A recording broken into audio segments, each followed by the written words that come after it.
as we know, this is the biggest sterling collection that has been restored in the world.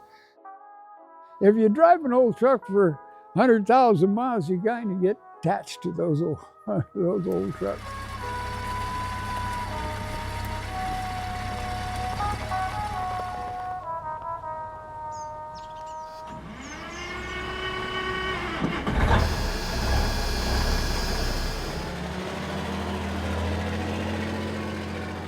My name is Ronald Waltonspiel, and I own Timber Crest Farms.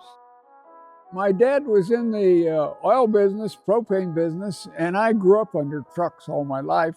And then I restored all these trucks and had a lot of fun and enjoyment doing it. My name is Stephen Paul. For the last 20 years, I've been the lead mechanic for the Timber Crest Farms truck collection. We have 13 Sterlings and 1 Peterbilt. 1917 is our oldest, 1956 is our newest. They're all fully restored and running. I just like the old Sterlings, they were kind of neat. The Sterling Motor Company started in 1907 in Milwaukee, Wisconsin. It was 2 brothers and a cousin. Their last name was Sternberg. During World War I, some people didn't think it was great having a German-sounding name, so then they changed the name to Sterling. They built 12,000 trucks over a 50-year period, so it's very low production. Like anything, there's a whole world. People all over the United States that have specialty that do certain things, that restore parts.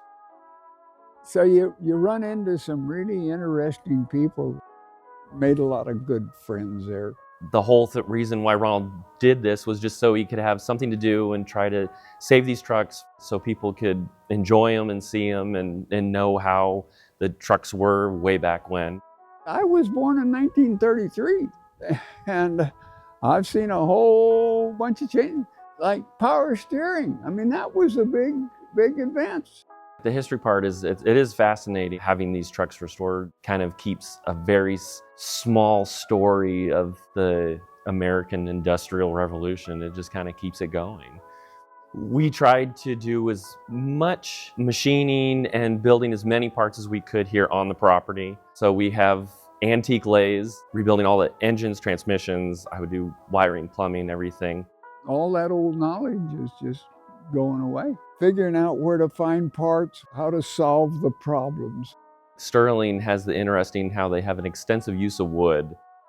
It's usually a pretty eye-opening thing for people to see how hand-built they were. The one outlier in the collection is our 1956 Peterbilt.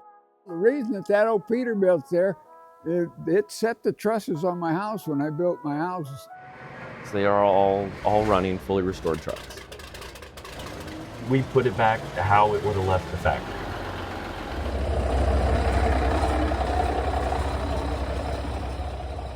I'm 92 years old, and so I've just been gradually selling off stuff.